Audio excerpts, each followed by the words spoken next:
time to still turn the season around? Well, when you believe in your plan, which our coaching staff absolutely does, our players do, you got to figure out what you're doing the right way and where you're not doing things the way you want to get it done. So you got to look in the mirror, and I feel like our staff did, our players did, and everybody said, how can I do better? It's easy to always point the finger to somebody else, and the men on our staff, the men on our team did not do that. They figured out how can each one of them improve specifically, and that's something that we did, and we stuck together, and through the leadership of these guys up here. Coach Pruitt, right over here. Coach Pruitt, do you believe, based on how your recruiting has also gone so far, and the kids you got coming back, and what you've seen in the practices you've been able to get from this bowl trip, is this a team that you believe will contend in the SEC East next year? Well, we're focused on one game right now, and that's the game tomorrow with Indiana. I can't say enough about the prep that our team has went through over the last 2 weeks. We had 9 really good practices before we left Knoxville. It's one thing about this group, asking them to work hard has never been an issue. These guys work hard, they do it the right way, and we've got 24 hours here before we play, and one thing that I believe that our staff, our players have done is try to close all the way to the last play of the game, and that's something that we'll work hard to do over the next 24 hours. Down front. Coach, when you look at what Tom Allen has done at Indiana, kind of what stands out to you about him and the job he's done, and then your thoughts on what do you think stands out about the team that you're going to face tomorrow? Well, when you look at them, just start with offensively. They're very well coached. They're balanced. They create a lot of mismatches. They've got playmakers on the outside. They find ways to get the tight ends the ball. They're committed to running the football. They've kind of won some games a lot of different ways, but they have a very good imagination when it comes to their offensive philosophy. I think they've got big men up front who can lean on you when they run the football, and they do a nice job protecting the quarterback. Quarterback has a way he can extend plays and hurt you with his feet defensively. Lots of movement. They play hard. They keep the ball in front of them. They keep the ball contained. They make you block them. They don't give up a lot of explosive plays. And they find ways to create turnovers, and you look at them in special teams. They have a dynamic returner in the punt and kickoff return game. If you look at their punt team, they give you 1,000 different looks. So very well coached team that plays the right way. Over here to the left. Juwan, going back to that Vanderbilt game, can you describe what happened on the sideline there? Were your actions intentional, unintentional, and then what's this going to be like for you mentally preparing for this game, knowing you're not playing until the second half? Oh yeah, unfortunate event just took place. It was unfortunate because it was an accident, and so it's just getting mentally prepared, physically prepared for this game. Is all I'm focused on. Not really, too focused on what I'm gonna do, in the second half. I'm just here, just getting ready with this team, and they're gonna have my back, and I can't wait to come out there and have theirs. And I'm going to add to that. Juwan Jennings has done nothing but do everything exactly the way we want him to since I've been the head coach at Tennessee. Guy's graduated. He's competed. He's been a great leader. In this game, you see it every Saturday. There's lots of physicality in this game. Juwan plays the right way. But one thing that we do is there's leaders in every organization, right? So I'm the leader in our organization. Greg Sankey's the leader in the SEC, and things kind of go up and down the ladder there. So Commissioner Sankey made a decision on that, and we're going to support it. And in no way does that depict who Juwan is or the circumstances around it. So he's going to be ready to play in the second half, and our guys will get ready to play without him in the first half. That's the way it works. Any other questions? Coach, thank you for bringing your team here. Absolutely. There's no more questions. They still have some more questions. Okay. Raise your hands, guys. Raise your hands, guys. All right, this is for the defensive guys. You've had a chance to see Indiana on tape. Do they remind you of any team that you have faced so far this season, and why?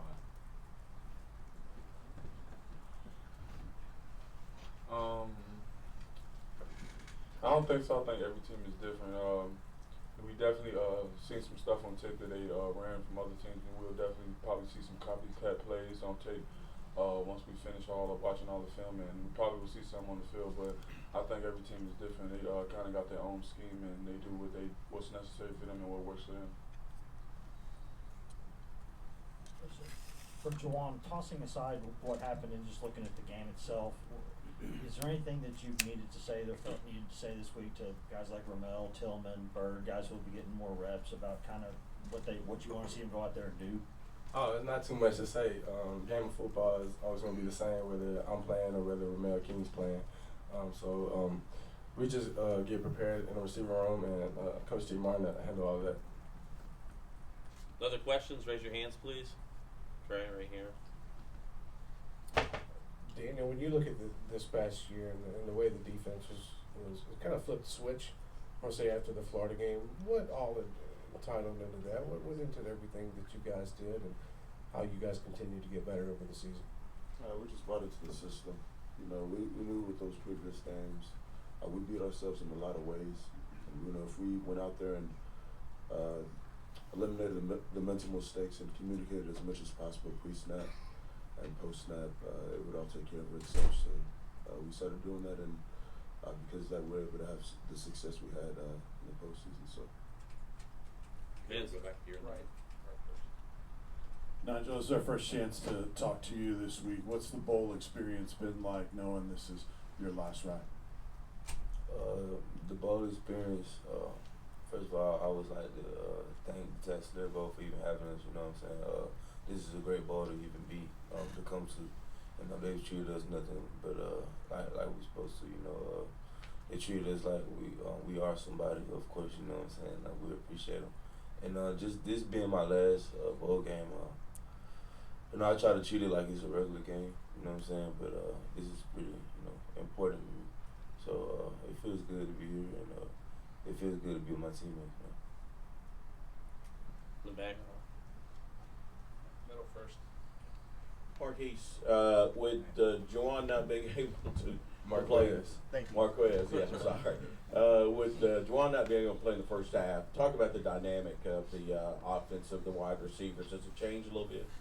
I don't think it changes. You know, football's game. You have to be able to adapt. And obviously, he's not playing on the first half. But I mean, that doesn't change anything for the other receivers. We still go to practice. We're still working the scheme that Coach Chaney has. So really, it's just young guys gonna have to step up. And older guys gonna have to be a louder voice out there. You know, everybody knows what they're supposed to do. Whether they're a freshman or to a senior, everybody knows what they're doing. The game plan simple, so we just have to go out there and execute. And Juwan will step in and fill in when he comes back. David. For all you guys, really, Jeremy's talks a lot about you guys sort of staying the course and believing in the vision. At 1-4, why did you guys still believe in the vision and the plan and be able to have the kind of results you did in the second half of the season? Marquez, you can start. It was a lot of football left. You know, in the beginning of the season, we still had 7, 8 games left. So if we started worrying about the past, then we would never be here in the future. So just, you know, stay the course, you know, let everything play out the way it was, and buy in, like Batuli said, buy into what Coach No was saying.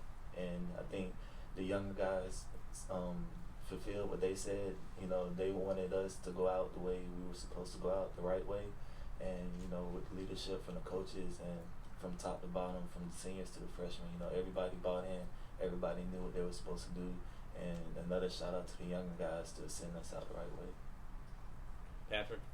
Daniel, how important is it to you to go out in your last game in Tennessee with the win? And has it been difficult at all this week to sort of try to soak up the last moments with this team, and while staying focused for tomorrow night? Yeah, it's really difficult. This group of guys that I was able to play with this year, it's been an amazing ride. I appreciate the relationships that I've been able to create with these guys up here on this stage right now. So, I just want to send us off with a win. And the way we've prepared these last couple of weeks, really the past couple of months, has really been good. And I'm really excited to be able to attack this game with these group of guys. Question for Daryl. I know that when you look at, Indiana's not a team that they want to run the ball too. They don't throw it on every play. But when you are getting ready to play a team that throws for more than 300 yards a game, everyone knows how much you love to rush the passer. How excited do you get for opportunities like this? Oh yeah, I think we get really excited just to get the opportunity to rush the passer. But we can't do that until we stop the run. So once we do that, then we'll get to rush the passer all day. And I think that's going to definitely give us an opportunity to create some negative plays. Juwan, if you guys can talk a little bit about what you've seen on film from Indiana's secondary and what you guys might want to try to attack with that. I think. Well, we don't want to give no secrets away. We don't get too much. That's my secret. We're just going to go out there and play football. Jesse, right here. Jeremy, a year ago, you spoke highly of guys like Kyle Phillips and Shy Tuttle, the kind of seniors that you inherited for your first season. What's going to be your overarching takeaway from these 5 guys with the way this season both started and kind of has culminated to where you guys are today? Well, I think it's obvious on Saturdays. You see the talent that they have as football players. The one thing that I'm thankful to be a part of is the character that these guys have, the toughness that they have, the maturity that they have, the leadership, all the intangibles that it takes to have success on the football field, away from the football field. These guys are going to be successful in life. So, I couldn't ask. If you notice, these captains were voted on by their teammates, and normally you have 4. Well, the voting was so high. These are the 5 guys that got all the votes, so it's a very unusual circumstance. I think these guys are phenomenal leaders. They're great men, and they've really kind of laid the foundation for years to come here. And I'm just excited to have a chance to be a part of it, help them develop as players, and I look forward to sending them off. And the relationships that we've built over the last 2 years will last a lifetime. Marshall, then Rick. Juwan, you look at your career in Tennessee. How much pride do you take in being able to end it right here with a bowl game, putting Tennessee back into the postseason? Just a whole lot of pride, just knowing what this program has done in the history of being a program. So we're just going to go out there and play our best and put it on the line. Just a whole lot of pride going to play whenever you got the stripes here on your chest. Coach Pruitt, Happy New Year, first of all. I would imagine a win tomorrow night would be at the top of the list, but have you thought about any New Year's resolutions for this coming year, for 2020, for yourself and for this Tennessee program?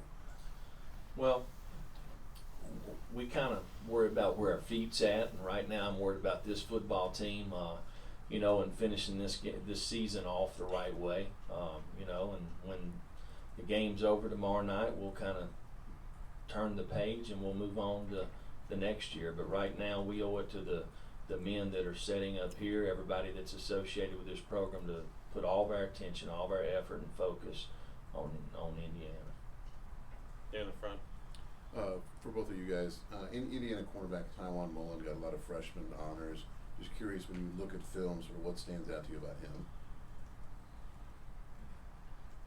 He's a good corner, great feet, very competitive, and it's going to be fun to go at him.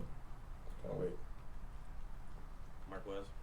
Like you said, he's very competitive, and we watch him just like we watch him any other game. We prepare like we prepare any other game. So I don't think for us we're going to change anything. But since we know he has all the high awards and stuff, we just going to treat it as a challenge for us. So we're going to go out there and play just like we played, but knowing that in the back of our mind. David. Jeremy, you talked a lot about the leadership of these guys. Who are some of the other guys in this team that you feel like can step into that role as you lose these guys?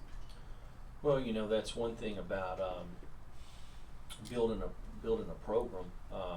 You know, for us to be able, these guys provided great leadership all the way through. Okay, from when last season was over with all the way to this point right here. But it's important to people to respond to the proper leadership. And I think as you learn to respond to proper leadership, which our team has learned to do, I think it sets them up in the future to understand how to become a leader also. And I feel like there's lots of guys on our football team. And we have other guys that provide leadership right now that's not on this stage. It's not like these guys are the only ones. So, you know, our program is in a really good spot right now. And a lot of it has to do with these men up here. And I can tell you this, they're going to leave this place and they're going to leave their mark. They're going to leave their kind of, I guess, makeup with the other guys around them and how they prepare, how they practice, how they go about their business, how they do their schoolwork. So they've set a phenomenal example for everybody in the organization. Trey, right here. For Juwan and Darrell, you guys got invited to the Senior Bowl, and I know you're focused on Indiana, but what does that mean to be able to represent the University of Tennessee? There's a long list of great players that played in Mobile and got to showcase their talents, but you get to put that helmet on one more time. So what's that mean for you guys? I'm just so focused on January 2nd, I couldn't even tell you. So focused. Daryl. Yeah, I'm honored to have the opportunity, but yeah, like Juwan said, I'm really not thinking about it right now because we have a game tomorrow, and that's what we need to put our focus on, and that's what we're doing to get ready for it. Right there. Yeah, a question for Coach Pruitt. I know this is your first bowl game as a head coach, but you've been an assistant in many places. Any advice or anything you took for in terms of bowl prep or anything that you took from maybe a previous stops? Well, when you watch bowl games over the years, there's a couple of things that really stick out. The first thing is ball security on the offensive side. So it's something that we've really preached to our offensive players about ball security. The same thing to the defensive players is being able to attack the football. There's not been a whole lot of contact. You know, it's been a long time since you played a game. The other thing is tackling. You know, so you got to do a nice job tackling in space, being a good tackling team in bowl prep because you've not played a game since I think it was November the 31st. So you know, that's one of the things that we focused on the first 9 days of bowl prep. We had lots of days that it was good on good, and lots of days of competitive practices against each other, 1s, 2s, and 3s. So we've worked hard to do that. In the back. Way back. Coach Pruitt, 75th anniversary of this game. What have you guys told your players and your staff about the history of this game? Well, this is the 7th time that the University of Tennessee has played in the Gator Bowl, and having an opportunity to be a part of the 75th game. You know, I was looking at a picture a couple of nights ago, just all the great players, the great coaches who have participated in this game. It's an honor for us to be just a small part of it, but to represent the University of Tennessee in the right way. You know, this is the 53rd bowl appearance for the University of Tennessee. It's the 5th all time. So we have a way that we want to go about our business. We have a way that we want to play in the game. We're looking forward to it, and we're very thankful to be here. In the front. Coach Pruitt, I know your experience is on the defensive side of the ball primarily, but Kane Womack for Indiana, being 32 years old, his first year as a defensive coordinator, I'm just curious what your thoughts are on how he's done this season, just as such a young defensive coordinator in the Big Ten. Well, I think Tom and his staff have done a phenomenal job. When you look at them, it's you look at the body of work that they do. They're very well coached. They're sound. When you talk about fundamentals, you know, these guys, just the ABCs, blocking, tackling, playing with effort, toughness, they do that all the time, not some of the time. You know, and then when you look at the schematic part of what they do in all three phases, they have very bright guys on their staff. They create lots of issues, and you can see why they've had lots of success in a short period of time. One more question.